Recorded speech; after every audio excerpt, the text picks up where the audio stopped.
growing up, like my parents would always say, the 4 or 5 people that you keep close to. The truth is, I am very similar to the 4 or 5 really close friends I have. Yeah. So if the people around you are drinking, smoking, there's way more of a chance of you getting involved with that as well because you're around these people, you care about these people, you look up to these people, and you're like, oh, if they're doing it, then I guess I will do it as well. So Yeah.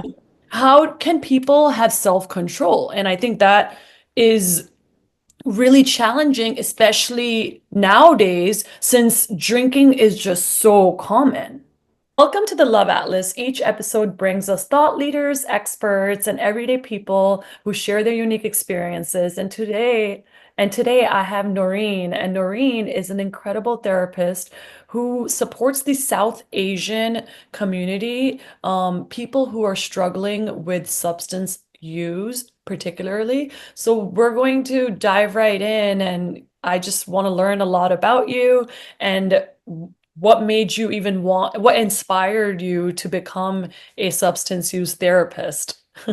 Yeah. No, thank you so much for having me. It's great to have a platform to provide education and awareness. For me, I wanted to go into the substance use route because one, I have kind of been connected to that in some form or fashion. I have had friends who struggled with substance use. I've had other people connected in my life who struggled with substance use. And so I wanted to find other ways to know more about it, and also learn some of the ways that treatment is available or inaccessible to other people. That might be one of the reasons why people don't find recovery sooner. Uh, Yeah, yeah. so that was sort of the entryway for me to kind of just get my hours, get licensed. And then I ended up kind of staying longer because it became something that was of a passion for me. Um, and I got to learn a lot of different avenues of just substance use in general. Yeah, One of I the love ones that. being, Yeah, go ahead. yeah, one of the ones being like kind of how like even the word use and abuse get mixed up. So how we can even change the language there. Yeah, yeah, no, this is incredible. And I guess I'm really curious to obviously, like, coming from a South Asian community, everything is kind of like taboo. Anytime it comes to like drinking or um like a lot of the times it's like, oh, my family never allowed it. And majority of what I've seen is if family was so strict, then those kids are hiding and they're drinking. So Yeah. how has that, like, what patterns have you seen as far as the strict community that we come from and not being able to openly talk about it? Yeah, I think it's kind of layered, right? Like so much of it is it's not just not being able to talk about it, it's like pretend like it doesn't even exist, right? And that kind of goes along with other issues that in some homes, it's almost like how much can we sweep under Aladdin's magic carpet and pretend it doesn't exist? Um, Yeah. and it may snowball into other things. I think it's hard to learn from something that you don't have the ability to talk about. And that I see often in a lot of homes, with some of from the clients that I serve. I'm in private practice for myself now, and so I don't necessarily see a lot of substance use cases, but I see a lot of clients in general who maybe have had a history of substance use or know somebody or connected, and a lot of South Asians as well. And so within that, it kind of is more about where people feel like shame, right? Like they can't be who they are, becomes a big word. And even using words that are like harsh in nature, sometimes even talking about emotional abuse in homes, physical abuse in homes, abuse in general, is such a word that nobody likes to talk about and it feels so harsh to use. Same Mm-hmm. with addiction. And so in stigmatizing these words, we're also just getting more disconnected from one another. Being able to talk about those difficult topics allows for connection, even if you don't understand, because part of understanding isn't that you're going to get it the first time you talk about it. Sometimes it requires multiple conversations or even smaller bite-sized doses of those conversations instead of saying, I'm using X, Y, and Z substance, or I'm using this, or I like to drink, I like to smoke, I like to X, Y, and Z. It's Mm-hmm. sometimes even about mom, I want to explore, right? I want to explore like my friends, or I see Mm-hmm. people in my community or my peers doing this and I feel left out. some of those are part of the Right. conversation as well. And it's not even Right. always about the substance. Yeah, yeah. And then I would say, how can relationships help or hurt someone's recovery? Because the people around us matter a lot. Yeah, absolutely. I think addiction and substance use in general really impacts how we see relationships on like even thinking about like our parents who may be immigrants to the States, or if you yourself are an immigrant to the States, that clash from east to west is so large, right? Right. Like Eastern culture being so much about the collective and Western culture being so much about the individual. Finding Mm-hmm. a balance sometimes also becomes the barrier to having those important conversations. And then that kind of adds more like separation to those relationships. Like if I can't Yeah. talk about something that's bothering me, then how can I feel seen by the person that Right. I'm supposed to be in a relationship with? Or Right. if my parents can't connect with the challenges I face assimilating to a new place, how Mm-hmm. can I lean on them for support? Right. Yeah. Yeah. So then it also reinforces other methods of coping, Mm-hmm. which people do sometimes will take to other vices like drinking, smoking, other types of drugs that they'll use, or Right. other risky behaviors among their peers to cope with that if they can't find another sort of support or community for what they're going through. So it definitely impacts the relationship. I think it really affects the closeness you can build with somebody. Mm-hmm. Um, even into the space of how can I feel seen, right? Becomes a question. Right. Being the youngest, if I saw like there's a lot of attention on my elder siblings, then for me it became like almost like reinforced to act out in some way to get their attention. Mm-hmm. Mm-hmm. Mm-hmm. And not in a manipulative way, but almost in a Yeah. way of like I'm feeling like I'm not seen. I'm feeling like I'm not Right. loved or cared for. Yeah. Uh, and sometimes that's where coping in this way happens too, right? Where Right. you Right. don't feel seen or heard, maybe you take a substance and you're like, well, if I do this, will you care, right? If I Right. act out in this way, will this matter to you? Right. So sometimes you don't have to have necessarily a huge experience or trauma that shapes you going into that. It might be those little moments that add up to those feelings. Right. Someone who is struggling with substance use at the moment, whether it's drinking, smoking, or any other forms, what big advice do you have for them? Like, what is one thing they can do right now to, I would say, heal and maybe get out of that mindset that they have? One big thing that I think usually happens when people also use substances is like they're trying to survive something in their mind, right? How can I like survive the moment that I'm in?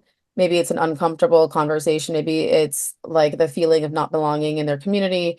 Maybe it's even like a breakup or job loss or something big that's happened, an event. And so a question I would say is, what are you trying to survive?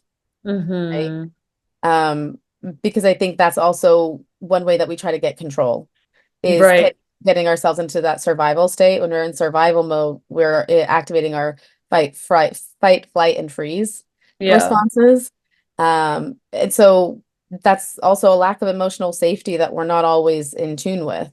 Right. Where in Yeah. my body am I in tune with what safety feels like, looks like, is like, to then know that I can maybe get through the situation using a different way, doing a different method or something different at all. Maybe it's a Mm-hmm. conversation, maybe it's reaching out for support. So I would suggest someone to maybe think about what is it that they feel, what's the biggest obstacle that they feel they're using this way of coping to survive. Yeah, that's a really good tip. And then I was thinking to myself, as far as the clients that you come across, um, and I know as a therapist, you have so many various different clients with unique backgrounds. How many of these people are struggling, I guess, generational? Yeah, I think generational trauma definitely has an impact here as well. Like whether it's seeing mom and dad, mom or dad or sibling use substances, um, or even just recognizing where you cope as a result of seeing other types of generational issues, right?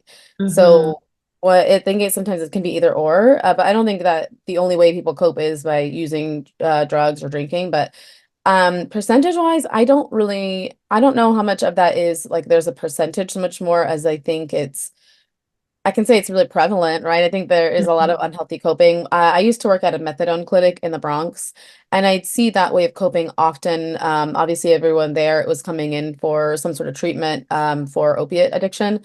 Um, but I would say in categorically in that population, there's a lot of generational stuff that's happening.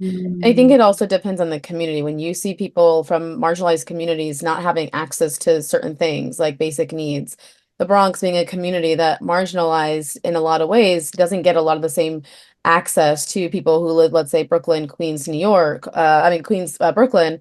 Um, you can see where there are people who don't have the same resources as well, right? Like certain type of providers, right? Or a certain type of coverage, certain type of care. And I think Mhm. that also adds layers to people wanting to use and reinforcing. So even if Mhm. generationally, like mom or dad or somebody didn't use, but now they're in a situation where they feel like that's the only way they can cope Right. because lack of access to resources or the lack of a connection to something, Right. that might be where something starts.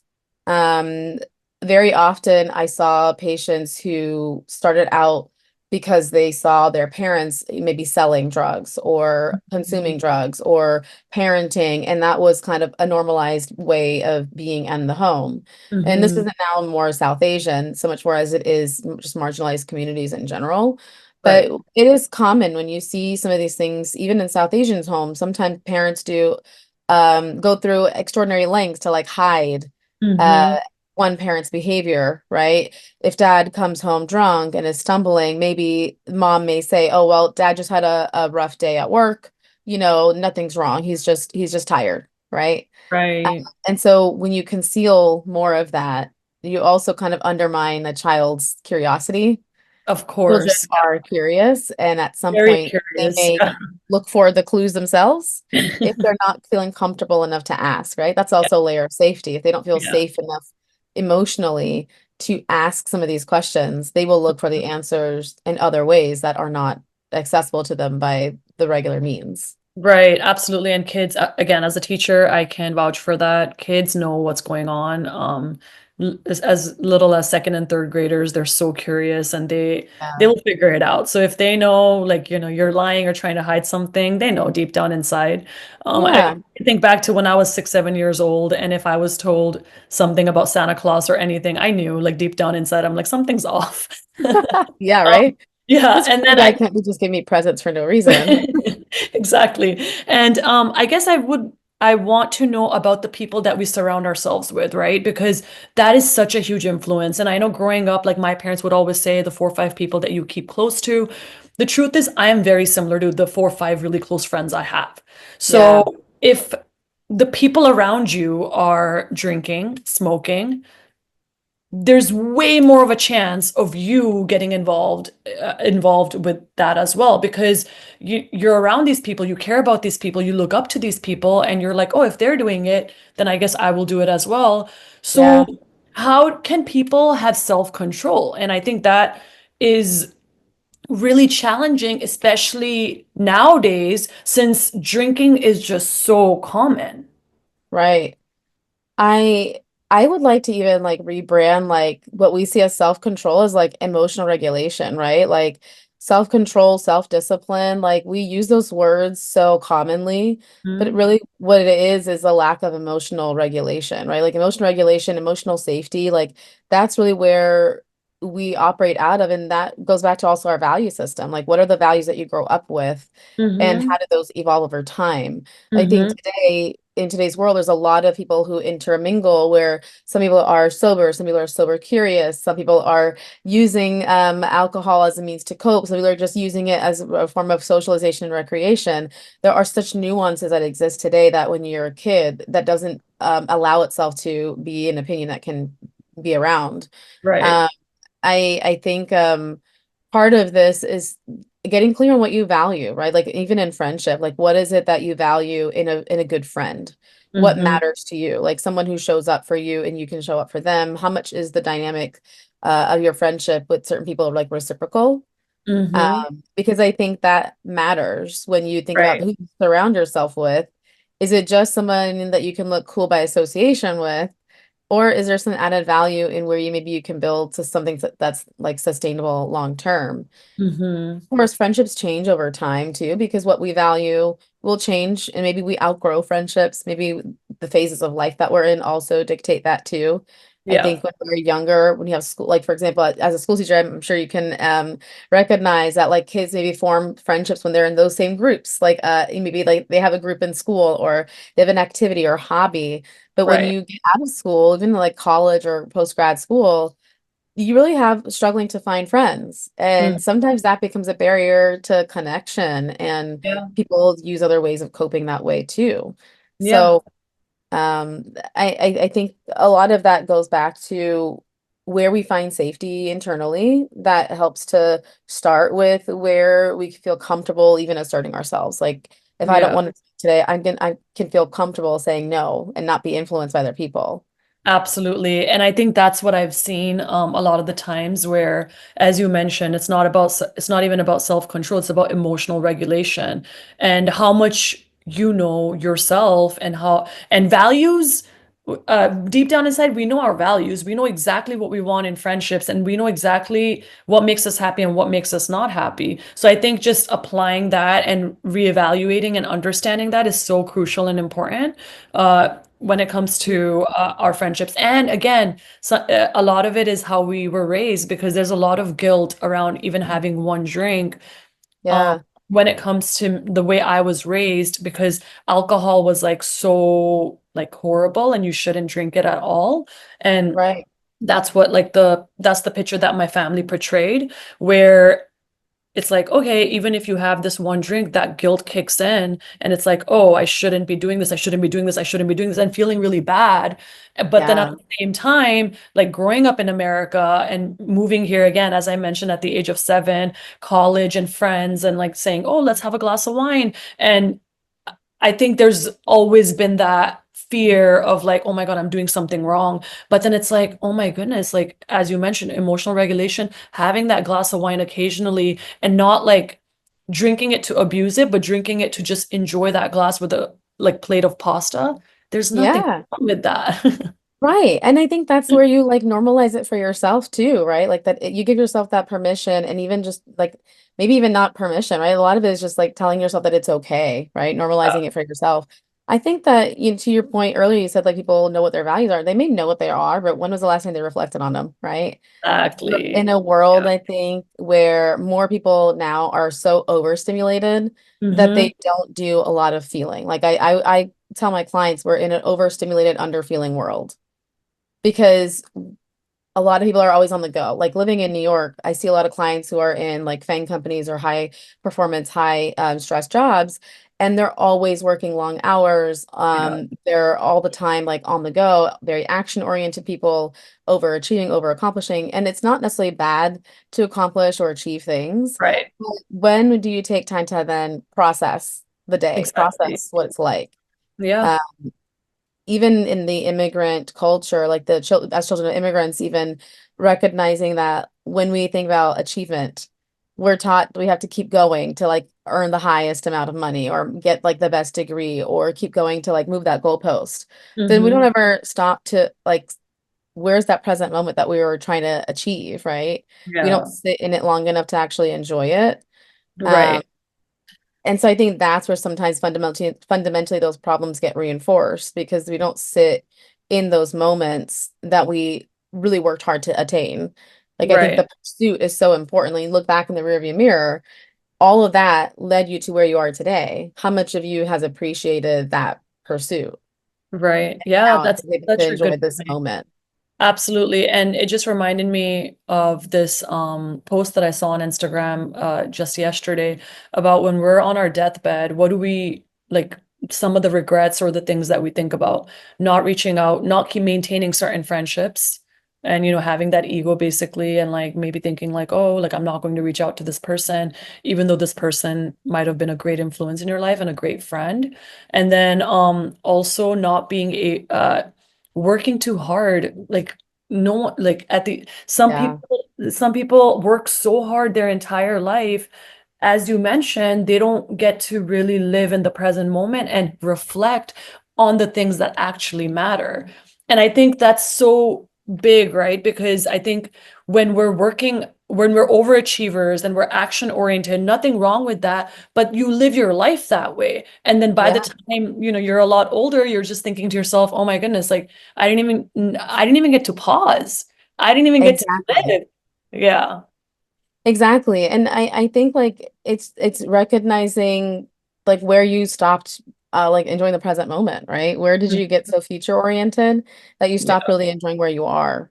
Yeah. Um, I think sometimes that like happens when we keep moving that goalpost, it's also symbolic of where we don't feel we're good enough, right? Hmm. Like like even recognizing what Yeah. you were just talking about, like how much of that stems from not feeling like we're inherently like people who deserve these things or we're good enough Always. for who we are.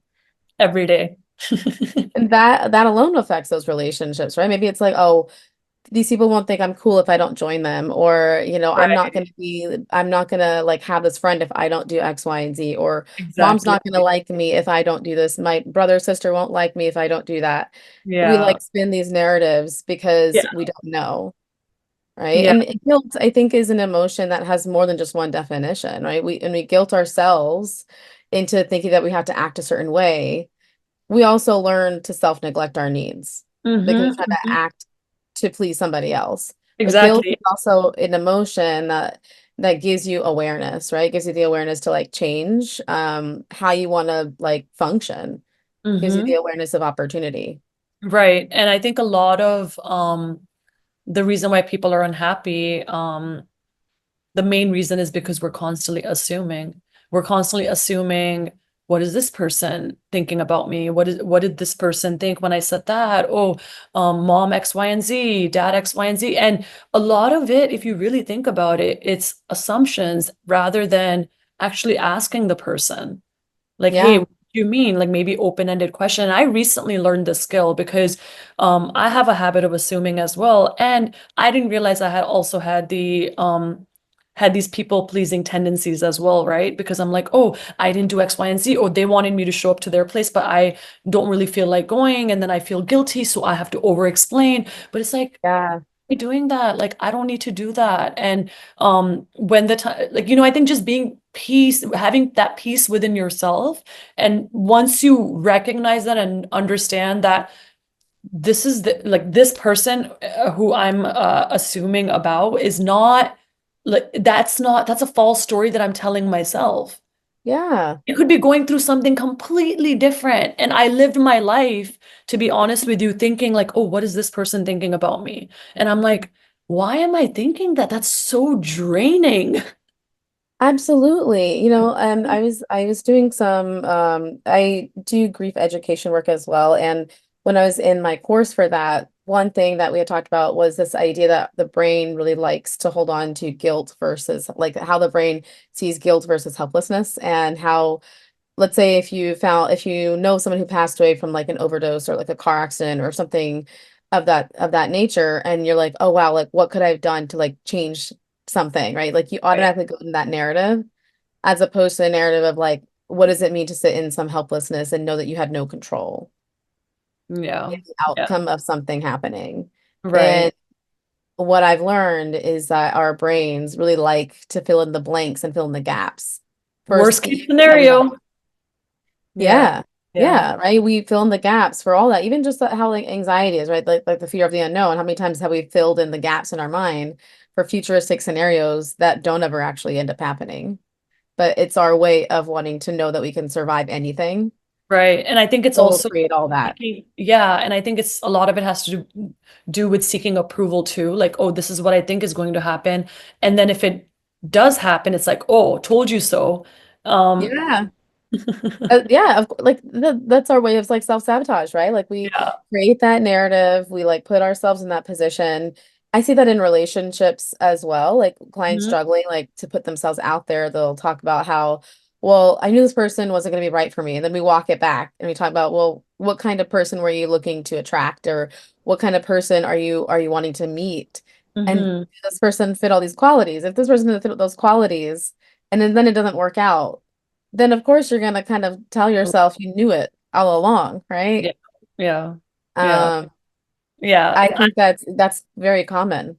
Right. I mean, I'm absolutely guilty of that as well. Me Just filling in too. the gaps and overthinking about certain situations and really, and then I think like what really helps me during those tough times when I'm kind of self-sabotaging, as you mentioned, or if I'm assuming, is just right away, at least at this point in my life, stopping. Like, okay, why am I doing that? And instead of Yeah. thinking negative, now I try to visualize, like, for example, if someone has hurt me or has said some mean things to me, and like imagining that person like saying nice things to me, which is the toughest thing to do, but Yeah. that's been helping me to not have resentment over someone, or no one's perfect. And I think just understanding that they're having their own struggles, and not everyone's going to meet you as you're meeting them, and not everyone thinks like you. And Yeah. I think it's hard, it's difficult because the group of friends circle that I have, we're so connected that Mhm. we're on a very similar pathway, wavelength, where I say something and then they validate me and then they say something. So I'm so used to that. So when I come across someone who doesn't meet me there, Yeah. I'm automatically like, oh shoot, like Yeah. I don't know if I want to deal with this insecurity. I don't know if I want to deal with this. So it's like guard up. Absolutely. Yeah, you get your defensive and you're like, I don't know that we're gonna like vibe, you know. Right. Yeah, I totally get that. And I used to be that person too. Like I and sometimes still am where like compliments are so hard to accept. Like it's so hard to just say thank you and receive the compliment. Yeah. I mean that's like years of work on my own on myself. Now I can feel more comfortable on it, but like there was a Yeah. period of time where getting compliments was really difficult, and I get that way too. It's really hard. Right. That again also comes from where you don't feel like you're good enough or deserving, right? Having Yeah. that own journey of figuring out what your worth is. Mm-hmm. Mm-hmm. I love that. Thank you for saying that. And so I would say, last but not the least, if you had one big advice to your younger self, what would it be? Oh wow. Um, I talk to my younger self often. So one thing I started doing with my clients was I tell them I do a lot of inner child work as well. And one way I tell them to practice their self-talk is to find a picture of a little version of themselves and stick it on a mirror and imagine that they're talking to that little girl. And so I have one of me as well. And I'll talk to her every now and then. And I have other ones too, but this is the one I just found. But I think one thing I would tell her, which it feels unrealistic now, is just like don't overthink, right? Or don't care what people think, which is so hard to do. That's like the hindsight version. But I think one thing that I would want to tell my younger self is that I'm good enough and I'm deserving of all the things I haven't received yet. Yeah. Yeah. Because I That's think that was a big struggle for me growing up was maybe not always knowing that I was deserving of the things that I hadn't received yet. And then activating my defense mechanism to try to find all the ways in which I could receive those things. mm. Yeah, that's very deep. And I'm just thinking to myself, I haven't practiced that, and I will absolutely apply that, talking to your younger self, because I can absolutely visualize. I'm learning that skill right now, and I am able to think about my younger self and how I felt in certain moments. And I have absolutely incredible memories. As a child, you think your parents are God. Everything that they're saying is 100% accurate. You take it to the heart and you're like, this is how it's supposed to be. Wow, I lived my life believing that this is how things are supposed to be. And this is what my dad told me. This is what my mom told me. And you respect your family, right? Like you respect them so much. So you think they're 100% accurate. But then Yeah. learning everything on your own. It's kind of like starting from scratch. It's like, It oh, is. everything that they've ingrained in me, I love that because that's what makes me who I am. But then there's also a lot of things that I don't necessarily agree with, and those are their values. They're not my Of personal course. values. And then Hmm. being able to create your own value system and not feeling guilty. Oh, this is my value system. This is not my mom and dad's value system. I like things this way, and that's okay. And that's what I want to tell myself more often. Like, it's okay. What I want is absolutely fine. Exactly. Absolutely. And I love that, right? I think giving ourselves that moment to say that it's okay to be okay and it's okay to not be okay, like both of those simultaneously can exist. Yeah. Sometimes we're both, right? We're okay and Right. not okay at the same time. And growing up, we don't always learn that. Yeah.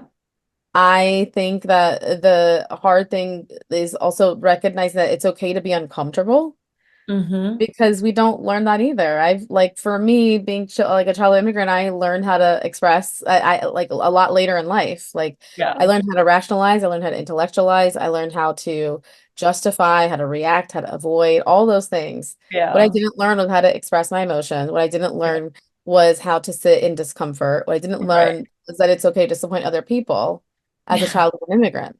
Yeah. Those are things I've learned a lot later in life, and some that I'm still learning and Of finessing, right? course. Yeah, every single day, absolutely. And just learning to communicate because a lot of the times in our South Asian community, like being able to like communicate with our family and parents and siblings, it's a whole ball game itself because we haven't learned that growing up. So now being able to unlearn certain things and also being able to learn about us ourselves and showing up better because if we show up better, then that changes everything around us as well. So, Yeah. and I then when you mean, start seeing the change, it's great.